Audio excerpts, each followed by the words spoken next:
Soy Wilfredo Seda y bienvenidos a Piénsalo Bien, nuestro programa de prevención, educación sobre drogas. I'm Wilfredo Seda and welcome to Think It Over, our drug prevention and education TV program.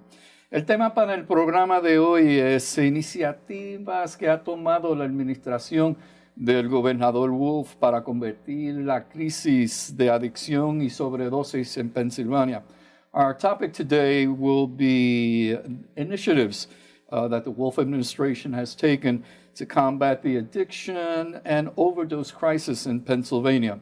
Mi invitado esta mañana es Jason Snyder del Departamento de Servicios Humanos de Pensilvania y coordina los centros de excelencia, bajo cual vamos a estar explicando un poco más detalladamente.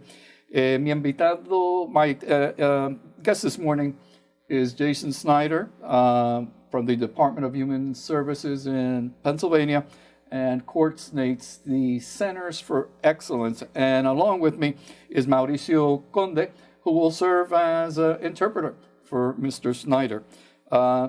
Jason, good to have you here. Thanks for having me. Mauricio as well. Why don't we start out with, sometimes folks see, and again, unfortunately, it's all over Pennsylvania and really all over the country. There's one overdose here, an overdose there. In totality for Pennsylvania, what are the numbers that we as a state have to confront and really get to know? The numbers are shocking and alarming. In 2016, the Drug Enforcement Agency reported last week 4,642 Pennsylvanians died of drug overdose. Los números son alarmantes y en verdad sorprendentes, porque los datos que recibimos la semana pasada son 4,600 números de pensilvanianos que han muerto de adicción. That number is a 37% increase over the number of drug overdose deaths in 2015. Este número es un 37% de incremento sobre los números en el 2015. 85% of those deaths are attributable to opioids, either heroin, prescription pain medications, as well as fentanyl, which has really become a primary driver of the overdose deaths that we're seeing. Estos números quieren decir que son 85% basados en la adicción al opio, a recetas de medicina o también fentanyl, que es una medicina que también ha sido la causa de la adicción. Jason, I wanted to tell me what fentanyl is. Fentanyl is a synthetic opioid that is about 100 times stronger than heroin. Fentanyl es un opio sintético que es 100 veces más fuerte que heroína. The problem with fentanyl is that many users of heroin are unaware that fentanyl is being cut into the drugs that they're using. El problema con fentanyl es que personas que están adictas a heroína está cortada en dos partes con las sustancias que están usando. Fentanyl is a very fast-acting opioid. And the issue with that is that overdose comes very rapidly, and so there is very little time in which we can save that individual. El fentanyl es una sustancia que actúa rápidamente, por lo cual lo hace difícil para poder actuar con la persona, porque la sobredosis pasa rápidamente. And Jason, when we're talking about it acts very quickly, what are we talking about in terms of minutes? Or? Minutes. In fact, there are anecdotal stories where individuals who inject the drug are out before the needle is out of their arm.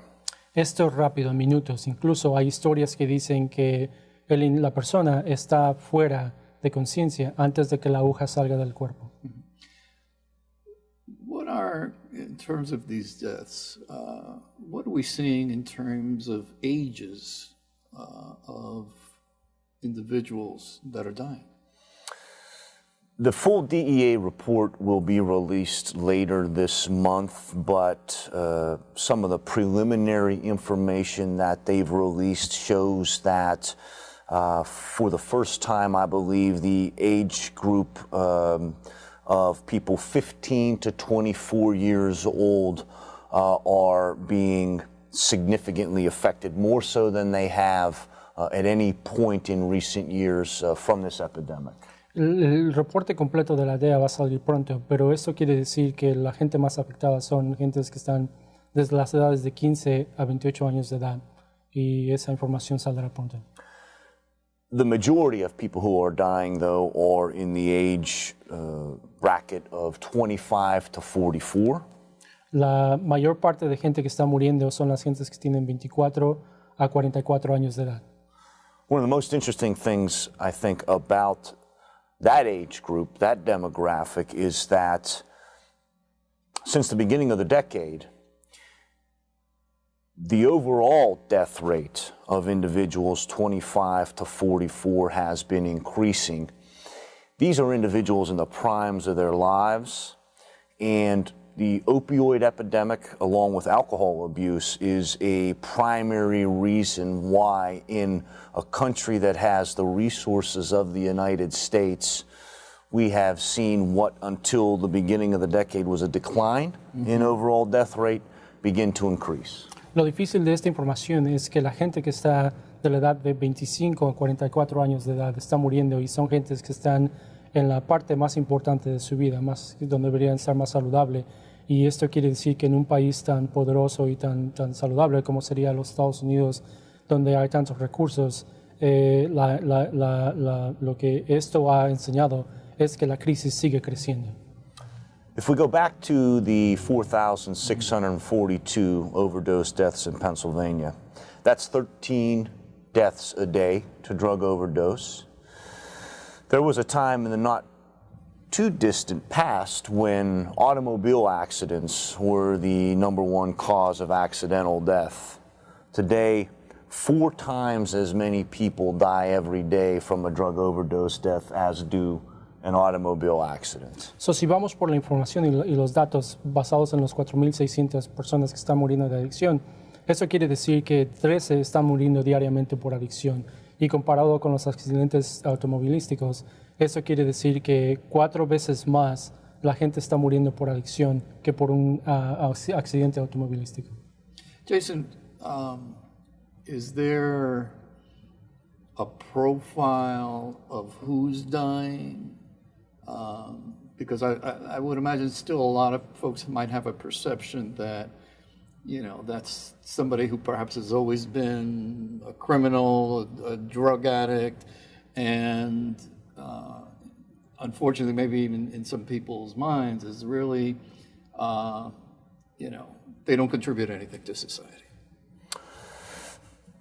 In your urban areas in the state, we're seeing high numbers of overdose death.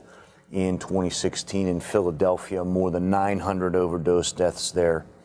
In Allegheny County, which includes Pittsburgh, over 600 overdose deaths there. En las áreas urbanas estamos viendo altos números de gente que está muriendo de sobredosis. Por ejemplo, en Filadelfia, 900, y al igual que en Allegheny, que es el condado de Allegheny, estamos también viendo unos números altos de gente que está muriendo. Drug addiction and overdose death, I think, has always been associated with inner city. And historically, I suspect it was largely an inner city problem. La adicción de las drogas siempre se ve como un problema que es simplemente en la ciudad, en los centros de las ciudades. Y siempre se ha visto así como un problema, pero ahora está saliendo de esa área. Today, with the opioid epidemic, there really are no boundaries. It is as much an urban problem as it is a rural problem. Ahora con la epidemia de opioid no hay barreras. Esto se está viendo el problema en una área urbana, así mismo como en una área rural. Oftentimes I'm asked, how did we get to this point? And really I think there's a couple of things that have happened. The overprescribing of powerful narcotic pain medications created a glut of these opioids in our communities. Siempre se me pregunta cómo hemos llegado a este punto, y una de las razones es la sobremedicación que están dando y los poderosos narcóticos que tienen este tipo de medicina que está creando este problema. For more than the past 20 years, doctors have been prescribing these powerful medications very liberally. And I don't say that to necessarily criticize the medical profession. They were led to believe that pain was a vital sign that must be treated. And so oftentimes, young people, athletes, who were injured playing sports or injured in an automobile accident were prescribed narcotics that perhaps they shouldn't have been prescribed. Muchas veces, no quiero criticar al área médica, pero han sido recetados, los doctores creo que fueron llevados por el lado equivocado, en donde les dijeron o les informaron que quizás estas medicinas podrían ayudar con el tratamiento del dolor. Pero muchas veces lo que esto ha resultado es que incluso atletas que han tenido algún daño por el deporte, se les ha dado estas medicinas que han creado este problema y que han creado la adicción. So we have a very addictive drug prescribed perhaps many times when it shouldn't have been, very liberally prescribed. Individuals become addicted very quickly, and when they can no longer get those pills, heroin is a plentiful, cheap substitute. Y lo que esto ha creado es que estos tipos de medicinas han sido recetadas liberalmente, y para la gente que ha estado recibiendo estas medicinas, obviamente una vez que ya no las tienen, la heroína es un sustituto más barato para poder continuar con la adicción. So the image of the criminal, the perception in our minds of the homeless man or woman in an alley injecting drugs is very inaccurate. Certainly there is a small percentage of those who are addicted that might fit that profile, but I think your viewers would find it perhaps surprising to know that I'm a person in recovery from an addiction to prescription pain medications.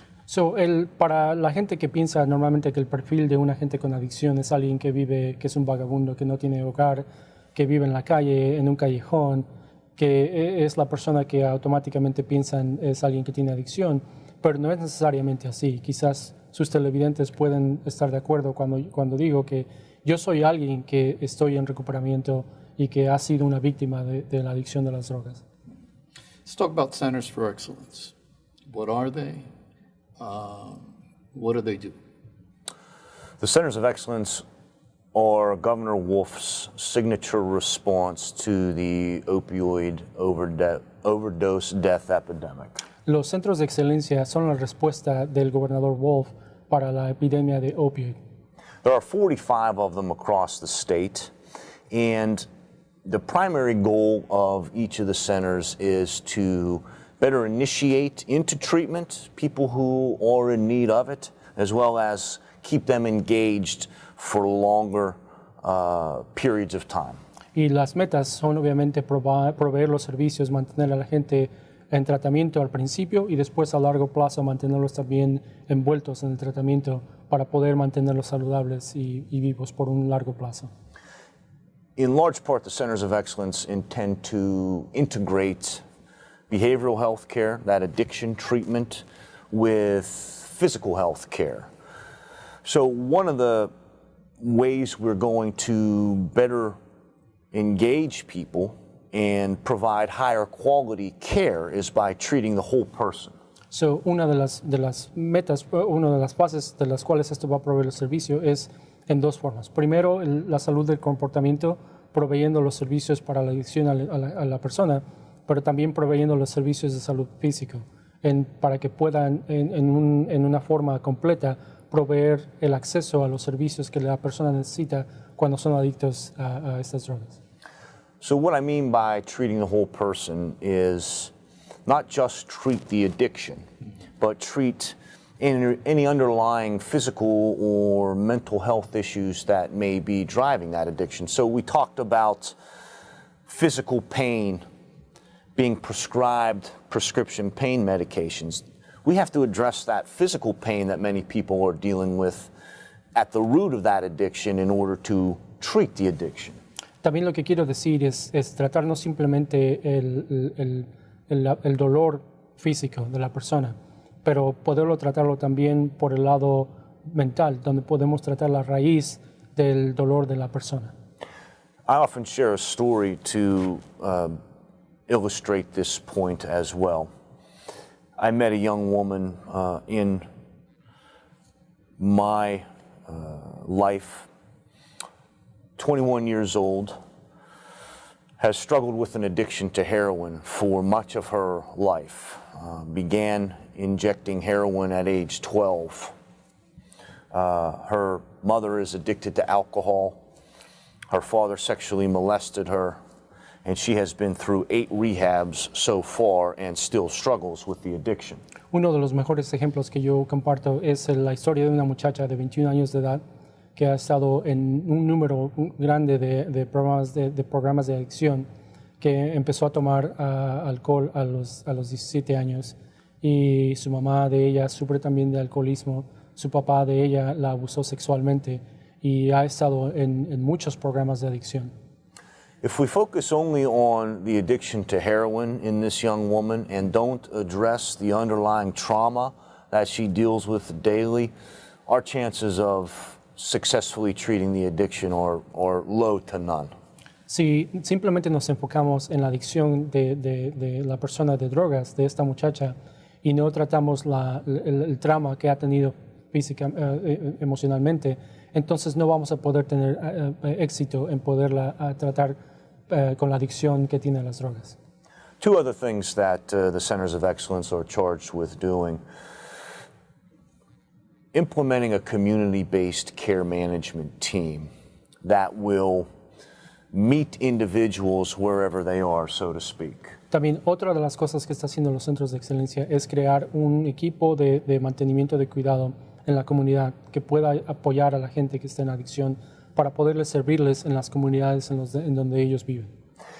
In 2014, in Pennsylvania, those individuals who were covered by medical assistance, Medicaid, and who also were diagnosed with an opioid use disorder, 68% of them went to detox, but went no further in the treatment system. And that's a problem.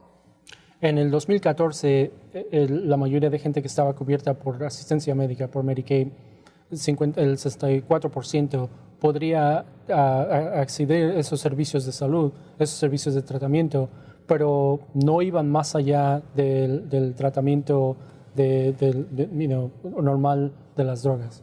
It's a problem Y eso es un problema. It's a problem for a few reasons. Individuals who detox from an opioid and go right back out onto the street, so to speak, are highly susceptible to die from overdose. The other problem is they're not getting the length of treatment that they need. Detox is a necessary first step, but it's not really treatment. El problema con esas gentes es que están intoxicados y están saliendo de esa intoxicación durante el tiempo del tratamiento del programa. Pero una vez que salgan del programa, ese tratamiento de la intoxicación termina y no pueden continuar con los servicios. Entonces, eso es un problema.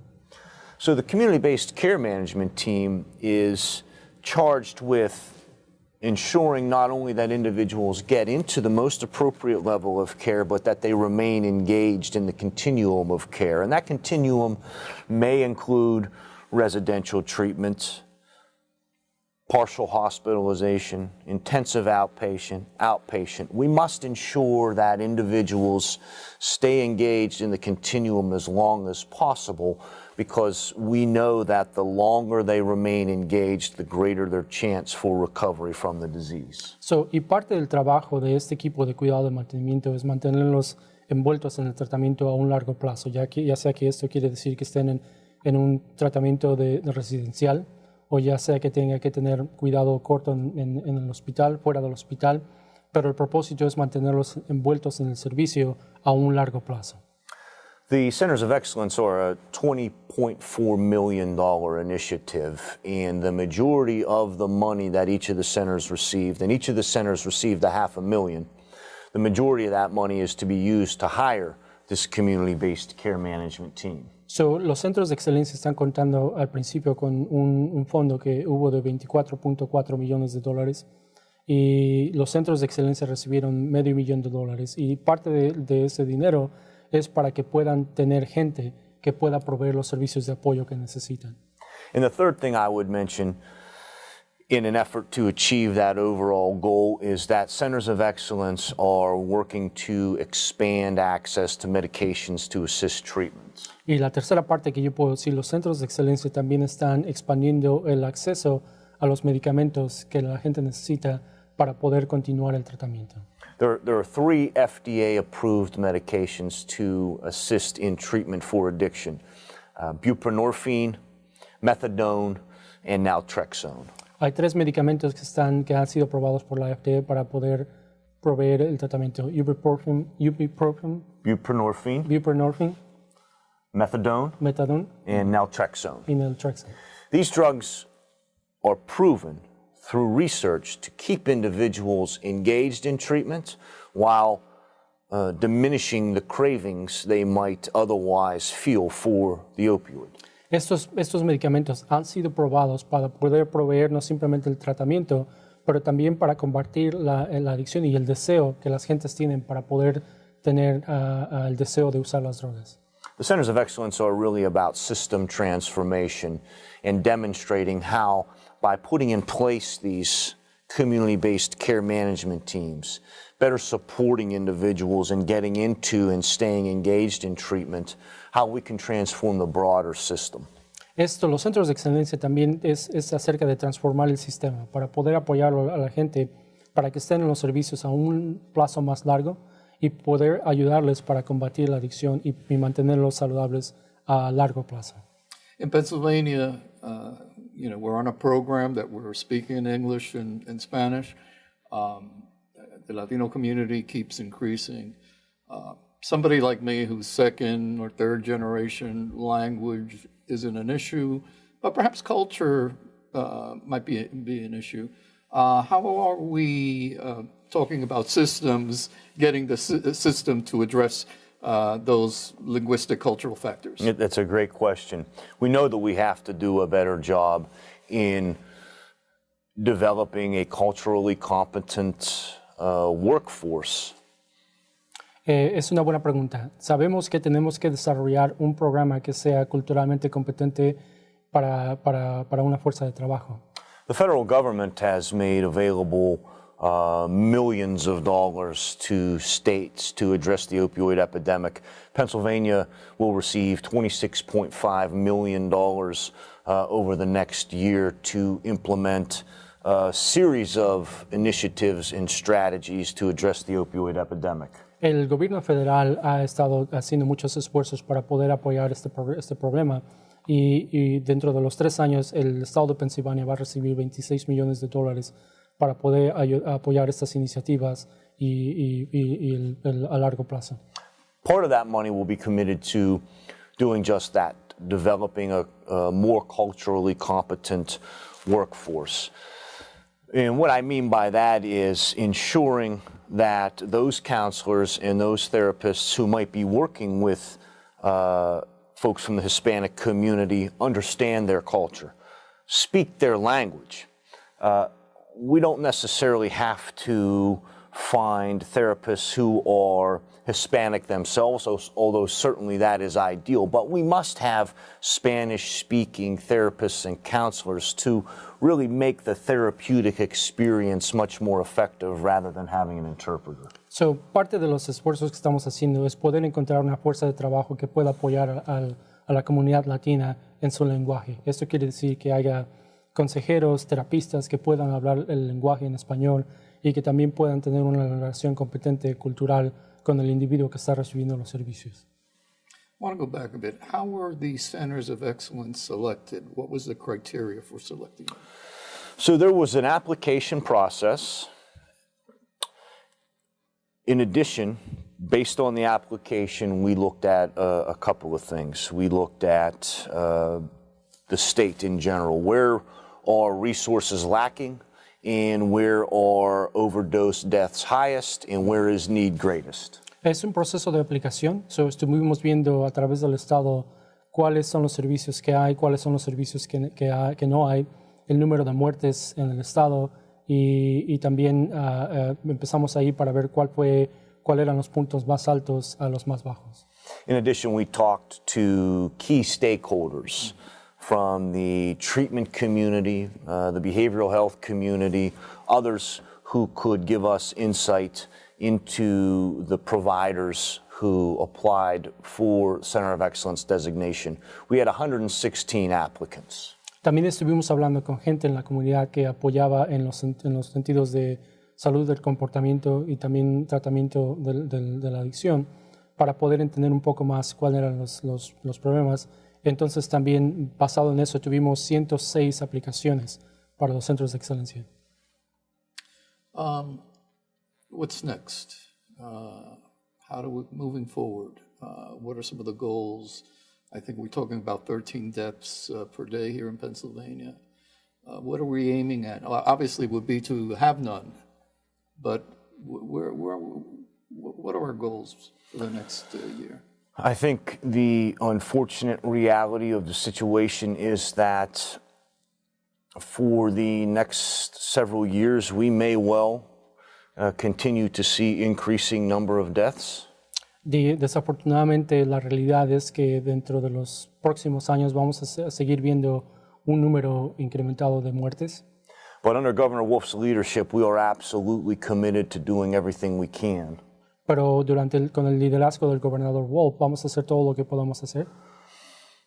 Expanding access to treatment is probably priority number one right now. Expandir los accesos al tratamiento es la primera prioridad que tenemos ahora. And when I say expanding access to treatment, I mean evidence-based treatment. I mean ensuring that individuals have access to these medications that we talked about, which are proven to keep people alive. We cannot get somebody on a path to recovery once they're dead. And so we must ensure that individuals all across the Commonwealth, especially in many of our rural areas where access to quality treatment is low, that these folks too have treatment options. Y lo que esto quiere decir es poder dar el acceso al tratamiento, no simplemente para en todas las áreas que sean urbanas, pero también las áreas rurales, pero también acceso para la gente, para que pueda tener, obviamente, ayudar a la gente cuando estén vivas, porque si ya han estado muertas ya no sirve de nada, pero ayudarlos con los medicamentos que los pueden mantener vivos, saludables y mantenerlos envueltos en el tratamiento. Unfortunately, we're going to have to leave it there because our time is up. We've been speaking this morning with Jason Snyder from the Pennsylvania Department of Human Services on the initiatives of Governor Wolf, especially the Centers for Excellence, and Mauricio Conde has been our interpreter this morning. Thank you. Gracias. Gracias. Thank you.